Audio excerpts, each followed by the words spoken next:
Hello, dear friends. Welcome back to another installment in the Chronicles of the Age of Chivalry.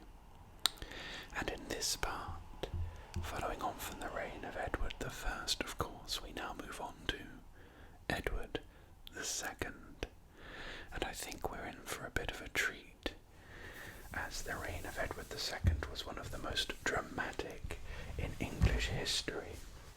Within weeks of the King's accession, it became clear that Edward found his favourite, Piers Gaveston, far more fascinating than the duties of kingship, and although Gaveston was killed in 1312, Hugh Despenser and his son of the same name took his place in the King's affections. A substantial group of nobles, until 1322 under the leadership of Thomas, Earl of Lancaster, strove to curb and control royal largesse, but with little success, and a series of failed campaigns against the Scots further embittered relations between the two sides. Eventually, in 1326, Isabella of France, Edward's queen, staged an invasion and gained widespread support. The king was captured and deposed, allegedly dying in captivity in 1327.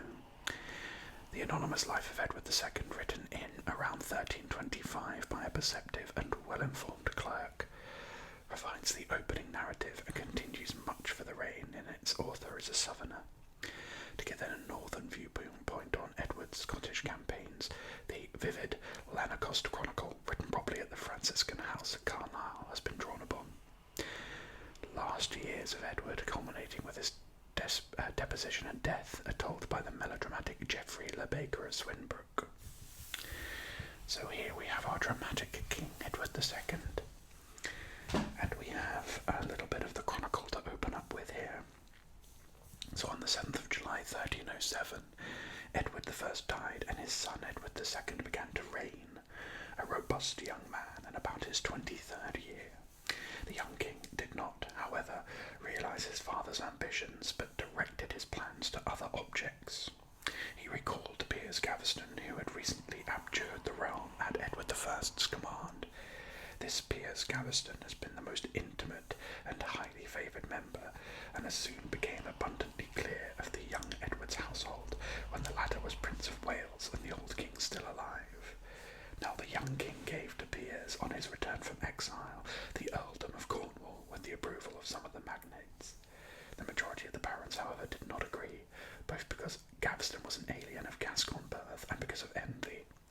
The magnates hated him because he alone found favour in Edward II's eyes and lorded it over them like a second king, to whom all was subject. Almost everyone in the land hated him, great and small, even the old, and foretold ill of him. His name was reviled far and wide. I wonder if we're going to get more into this relationship, which certainly seems a lot more than platonic, don't you think?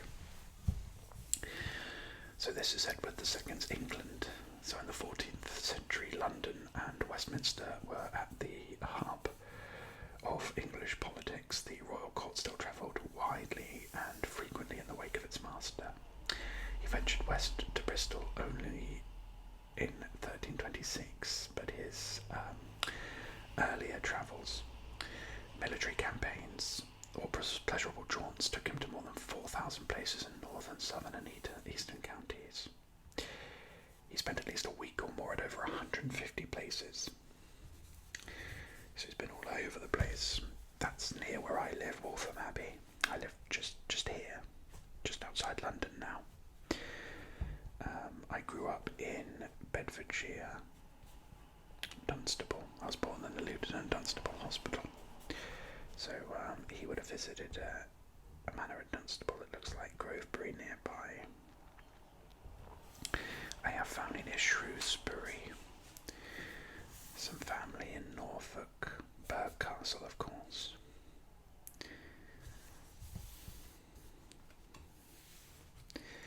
So England now looks a little bit more like the England that we recognise today. An idle and decadent king. Okay, we're going hard in on him straight away. Edward II the Earl of Chester, the first Prince of Wales and one of England's most unpopular kings in a time when few people were prepared to publicly criticise royalty. Even contemporary chroniclers were prepared to accuse him of cowardice, idleness and extravagance. And Edward II here is created Prince of Wales by his father in a symbolic ceremony intended to impress on the Welsh that they were under English rule. So within 6 years of the investiture, Edward I had been forced to banish Piers Gaveston, his son's close friend, from the kingdom, and after the king's death in 1307 his reliance on his male favourites grew, and the Despensers as well as Gaveston became rich as a result of his friendship. He particularly enjoyed the companionship of his more humbly born subjects, with whom he would enjoy activities like hedging and ditching, thatching and other menial jobs. That doesn't sound idle or lazy to me, or cowardly. That sounds quite progressive, quite modern in his thinking. So he came to the throne in the acclaim of his people. Tall, strong, handsome. Even if his tastes were extravagant, he fought without major mishap for his father in 4 Scottish campaigns, and acted as regent during the king's absences abroad. As we know, he was created the Prince of Wales and Earl of Chester in 1301, and although his father often upbraided him for his gambling and unruliness, this kind of behaviour wasn't unusual among young Plantagenet princes. He was an excellent horseman, an important quality, and could on occasions appear decisive. Yet, Edward of Carnarvon proved to be one of the most unsuccessful kings ever to rule England. His excessive reliance on male favourites, the greedy, hedonistic Piers Gaveston, and later the ambitious, grasping Hugh Despenser and his son of the same name, opened a rift of bitterness and mistrust between him and the barons, which proved impossible to heal. All the power and wealth of his office was used to enrich these close friends, unnaturally close according to contemporary sources, yes, and attempts by the great men of England, well, unnaturally close. Let's just call out that word for a minute. There's nothing unnatural with being close to another male partner, is there? Contemporary chroniclers were unusually almost united in their criticisms of the king. It wasn't that he was just a lazy spendthrift so obsessed with his favourites that he was incapable of governing. He was also a failure as a military leader, and a coward, as when he fled from the Battle of Bannockburn. He had no taste for traditional kingly pursuits such as tournaments, but he was addicted to eccentric activities such as hedging and ditching, cutting down trees, building walls, thatching, blacksmith's work and rowing boats, all in the company of humbly born men. Yes, all this is just telling me that he was born in the wrong era.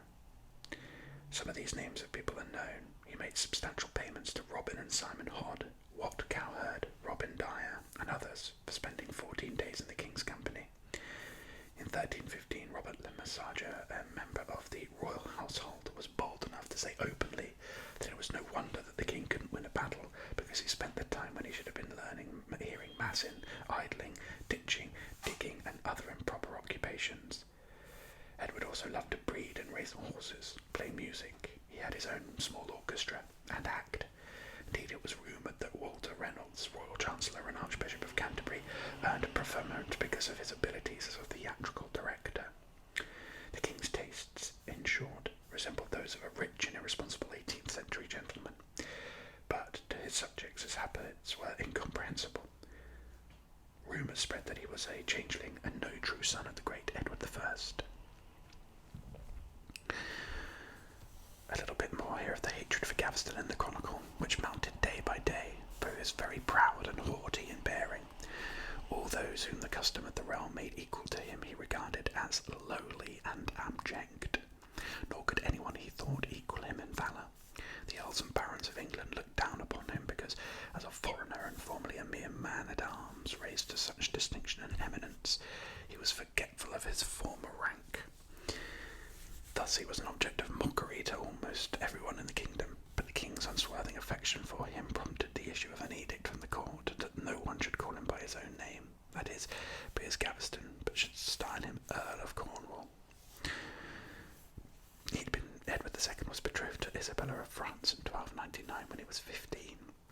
Faithful to his father's last wish, he now expedited the matter of his marriage. In 1308, on the successful return of the embassy conspiracy which had been sent to Philip IV, King of France, to contract the marriage between Philip's daughter Isabella and the King of England. Edward II prepared to sail to France with his retinue. The kingdom was left in the hands of Piers Gaveston as regent, an astonishing thing that he who had lately been an exile and outcast from England should now be made ruler and guardian of the realm.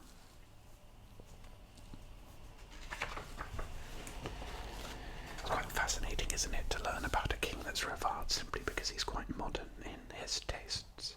Obviously a bit extravagant as well, but again, nothing wrong with that if they're in line with the tastes. But let's read on about the she-wolf of France. So right, we have Queen Isabella featured on the page of an illuminated manuscript. Her contemporary good looks, inherited from her father Philip the Fair of France, can be clearly seen, together with an authoritative stance which marked her out as a woman of iron willpower. Great. And a stone boss of Queen Isabella in the Allard Chantry of Winchelsea Church.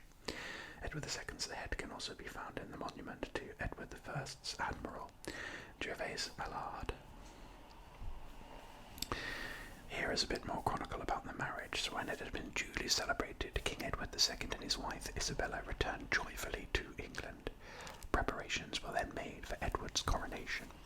Archbishops, bishops, earls and barons were summoned, and all attended, and burgesses from each city were present. The king and queen were crowned and consecrated on the 25th of February. Now almost all the earls and barons of England rose against Piers Gaveston, binding themselves by a mutual oath never to cease from what they had begun until he'd left England and given up the earldom of Cornwall. Sounds a bit like playground bullying, doesn't it, ganging up on him? None of the magnates took Gaveston's part except the king and Hugh Despenser. The Earl of Gloucester and Gilbert of Clare favoured neither party. He couldn't side with the Gaveston lest he offended his peers, nor could he support the barons because it was unseemly to fight against his brother-in-law Hugh Despenser. Too was hateful to all the barons because he had deserted them as they worked for the common good of the realm, and more from a desire to please and a lust for gain than any credible reason, he had become an adherent of Piers. The Earl of Lincoln, Henry de Lacy, however, who above all others except the king had cherished and made much of Piers Gaveston by his grace and friendship, now became his greatest enemy and persecutor. This is known to have happened through no thought of the Earl, but through Gaveston's ingratitude. The seditious quarrel between the king and the barons spread throughout England, and the whole land was much desolated by the tumult, for every kingdom divided against itself shall be brought to desolation, from Luke 11:17. The king had his towns and castles munitioned and repaired, and the magnates on their part did likewise. Throughout the land in shires, hundreds, cities, boroughs, and villes, gatherings were held and regulations made, ordaining what arms each should use in the coming emergency, for it seemed certain that the quarrel once begun could not be settled without great destruction. It's interesting, isn't it? It seems like that the country may be teetering on the edge of civil war just because of a controversial relationship spat.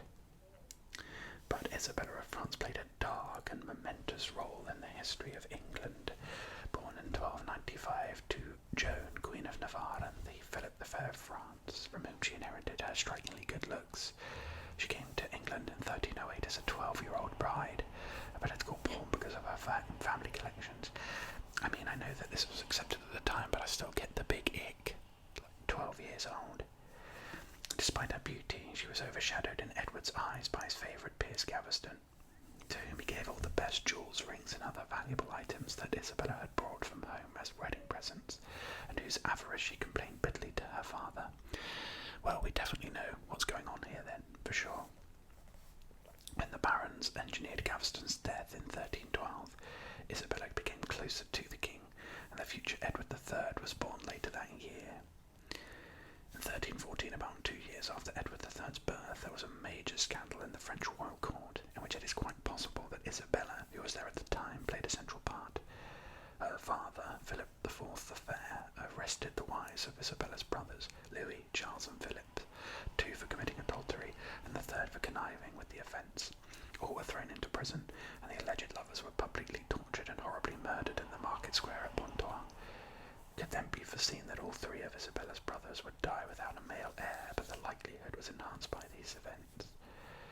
Isabella was highly ambitious for her son Edward, and by discrediting the conduct of the wives of all her brothers, she may as well have hoped to improve his chances of the succession in France. It's all very Game of Thrones, isn't it? In England, however, Queen Isabella kept a relatively low profile. She occasionally played her part in trying to reconcile the king and his barons, as when in 1321 she joined the Earls of Pembroke and Richmond in pleading with Edward to have mercy on his people, and her visit to France in 1314 had been as a royal envoy. But until 1324, much of her energy was devoted to running her substantial estates and household of about 180 people. Wow.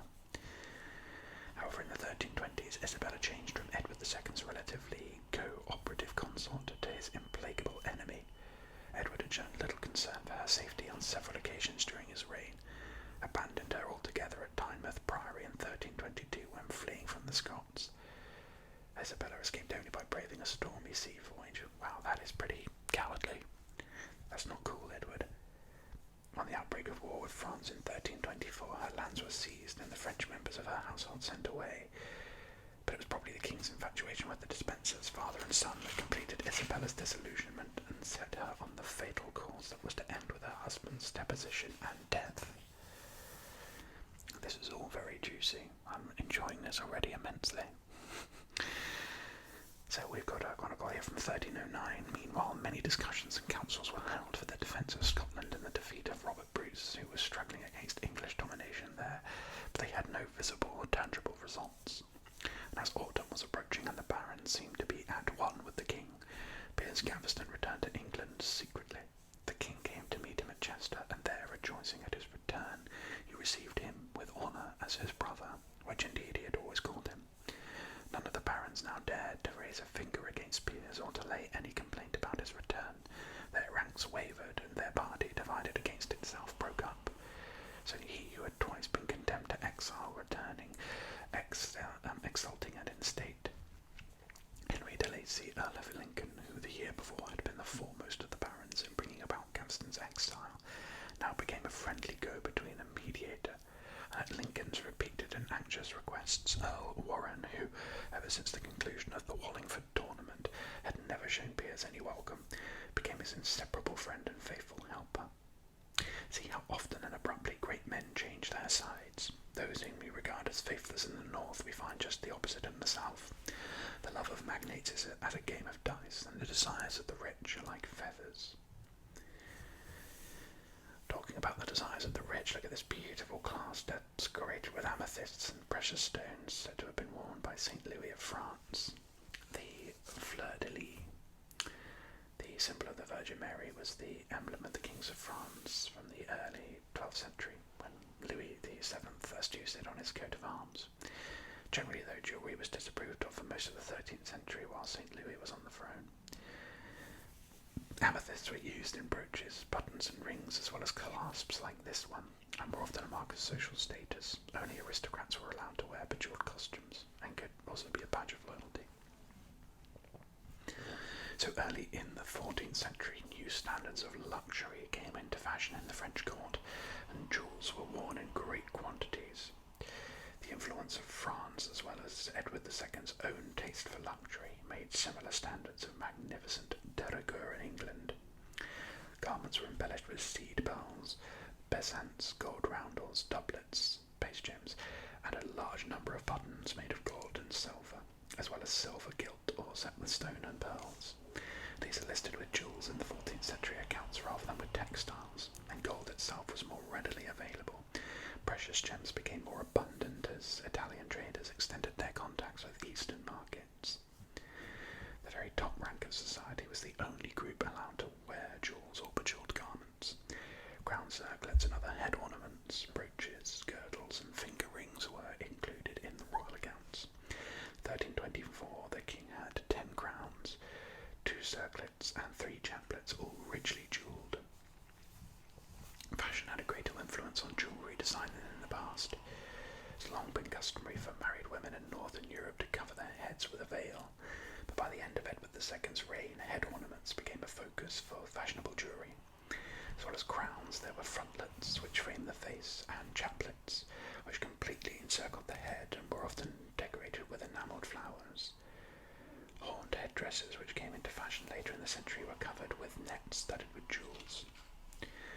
Relatively few pieces have survived. Most were melted down when they weren't fashionable and later reworked and the gems reset, which is a shame. I would have loved to have seen more of that. So we're going to look at more of Piers Gaveston, who we've heard burning our ears for many a time in this account already. Knaresborough Castle here is a gift from Edward II in 1307 to his favourite. They conducted much of their notorious relationship behind its walls overlooking the River Nid. Bit of a chronicle though. Now that Piers Gaveston had regained his former status, his behaviour was worse than before. He despised the earls and barons and gave them insulting nicknames. From some he took their offices and authority, granting them at his pleasure to members of his household. This the magnates began to resent, and particularly Thomas, Earl of Lancaster, one of whose household had been thrown out of office at Piers Gaveston's insistence. Wherefore look to yourself, Piers, for Lancaster will pay you like for like. The king himself was overjoyed at Piers's presence, and as one who receives a friend returning from a long pilgrimage, passed pleasant days with him. At Christmas, Edward and Piers, with the whole household, directed their steps to a place of which the king was fond, Langley, near St. Albans, which they passed the festive season, fully making up for earlier absence by their daily sessions of intimate conversation. 1310, after the Christmas respite, the barons met in London by royal edict, but they were unwilling to come to Westminster, the normal meeting place of our Parliament. When the king inquired about the reason for the unusual delay, they answered that it was their duty to come at the command of their king and natural lord, but as long as their chief enemy, who had set the baronage and the realm in an uproar, was lurking in the king's chamber, it would be unsafe for them to approach. If it was absolutely necessary to present themselves before the king, they would make their appearance not unarmed as was customary, but armed. His Majesty should not on his account feel offended or injured, since everyone is bound by natural feeling to choose the safer way.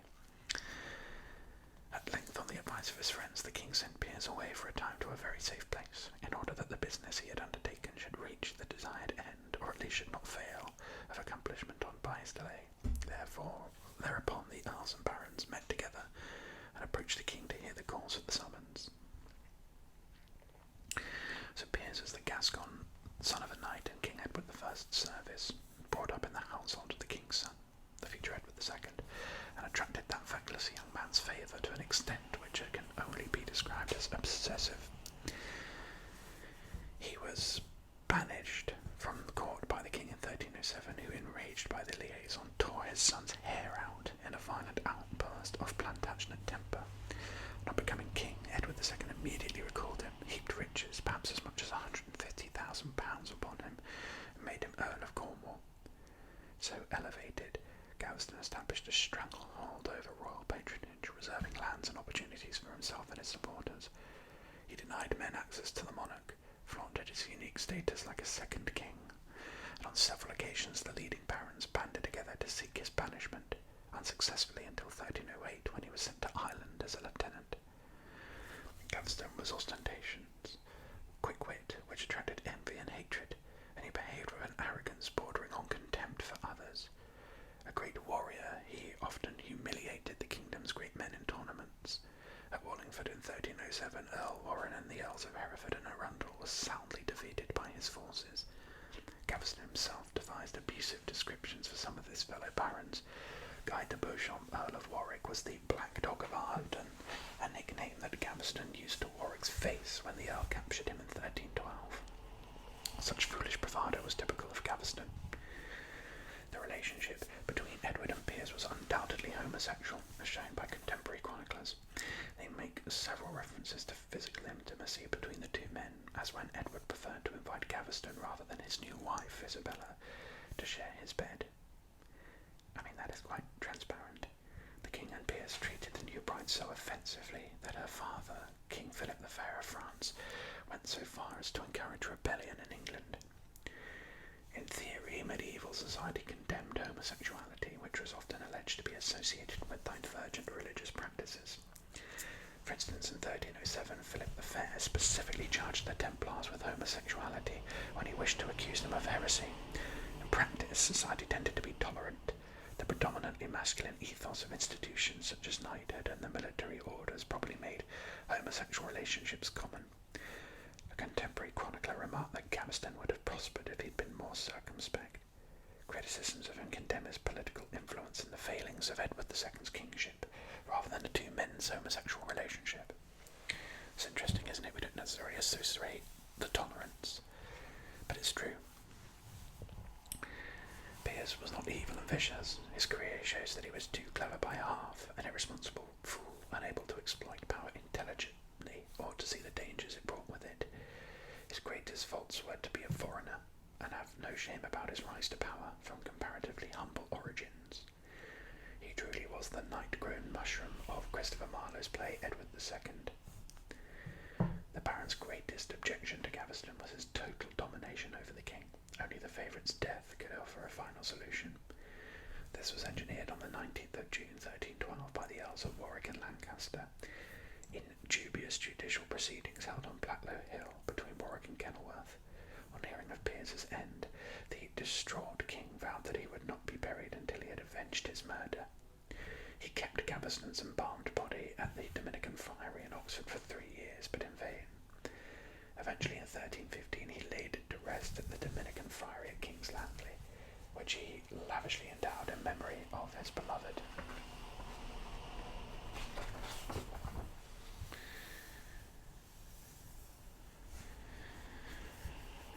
So I guess we're going to get a little bit more information perhaps about it here with these chronicles. Oh, we got ordinances here and ordainers, though they held many deliberations amongst them which were not made public. At length they asked that, as the state of the king and the kingdom had much deteriorated since the death of Edward I, there should be elected, with the agreement and consent of the king and his barons, 12 discreet and powerful men of good reputation, by whose judgment and decree conditions should be reformed and ameliorated. If anything were found to be a burden on the realm, their ordinance would destroy it, and if any emergency threatened the realm, adequate and appropriate action should be taken at their discretion. King Edward II, when he had considered these proposals, was in no hurry to expedite them, but the barons took their stand upon them, saying that unless Edward granted their demands, they would not have him for king, nor keep the fealty that they had sworn to him, especially since he himself had not kept the oath which he had taken at his coronation. The king therefore expressly granted, and by his sealed writings confirmed whatever they thought should be decreed for the common good of the realm. Ordainers were therefore elected from amongst the most powerful and discreet men of the whole realm, and a term was set by which their decrees or ordinances were set to be made and published. So this is the seal of Edward II and the coronation of him. So the ordinances which greatly restricted his power were drawn up in February 1310 by the great men of England and became law at the Parliament of September 1311. Their authors, the ordainers, were the kingdom's leading aristocrats, included Henry, Earl of Lincoln, Aymer de Valence, Earl of Pembroke, and Edward II's cousin, Thomas, Earl of Lancaster. Earl Henry and Earl Aymer had been generals in Edward I's wars.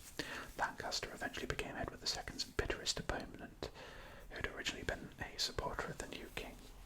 The fact that such men at the very heart of the establishment of their day made this alliance against their king shows how deeply Edward's behaviour was resented. So the ordinances were a combination of a series of petitions from 1307 onwards, criticising several fundamental aspects of Edward's government. Their purpose was to bring his actions under the control of the barons in Parliament. Royal officials were made accountable to that assembly. The king couldn't declare war without consulting Parliament. Piers Gaveston was exiled. These drastic restrictions on the royal prerogative recalled the period when Henry III had been subject to the provisions of Oxford. Their origin lay partly in the king's lack of progress in the war against the Scots, and partly in the severe and unprecedented taxation that he was having to finance it. In addition, with Gaveston's domination over Edward II, oppressive rule degenerated into corruption and incompetence.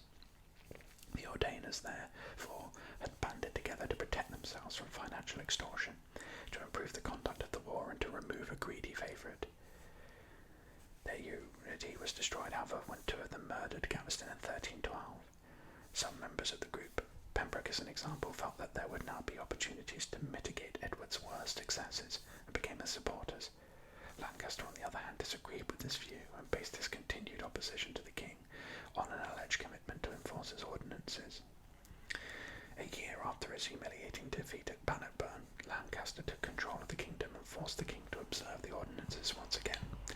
Surly and unprepossessing, he fell out with many of the barons, and the king soon reasserted himself with the acquiescence of most of the men of the realm. Lancaster became increasingly and dangerously hostile. A reconciliation with the king in 1318 was only temporary, and as a result of widespread opposition to the Despensers, however, Lancaster was able to rebuild his following, and in 1321 once again took control of the affairs of state. Edward crushed him by force when in 1322 the royal army defeated him in a battle near Burton-on-Trent. He was taken to Pontefract, tried and condemned as a traitor, and as the king's kinsman he was beheaded rather than hung, drawn and quartered, the normal penalty for treason. This is obviously so tricky, isn't it? You've got this whole relationship and how the country is governed and run between an individual and their behaviour and a group of associated people and their allyships and their opposition. It's certainly not necessarily looking out for the good of the people, not really focused on the needs of the people. You can see why there is a general lack of progression at the time. The barons found it impossible to control Edward II for any length of time, partly because of his character and partly because of their preconception about his royal office. They believed he was their divinely crowned and anointed king, to whom they owed fealty and support. They were not his keepers, and opposition to him was an extreme and undesirable step. Procedures like those in the ordinances ran counter to the medieval political system, and after 1322 Edward used the possibilities inherent in the basic fact to establish a fresh and truly vicious tyranny with the Despensers' aid. Some wonderful images here. Below we have Jacques de Molay, Grand Master of the Templar Order, burnt alive. He died protesting his innocence while engulfed in flames, cursing King Philip and Pope Clement V, claiming that they would meet him before God and be judged. Within a year both were dead. And on the right, I love the look at these faces. Disapproving faces. Sad faces. The Temple Church in London, so the circular design taken from the Holy Sepulchre in Jerusalem, was totally different from the traditional cross layout of English churches, which added to the mystique of the Templar Order and helped to make the charges of heresy more plausible. But the memorial's lying on the floor as well. It's quite interesting, isn't it? It's a very different layout to what you'd expect in England in general, really. So I think at this point it's a prudent point at this moment to place a pin in our exploration of Edward II's controversial reign. So I look forward to having you join me next time for more life and times of Edward II.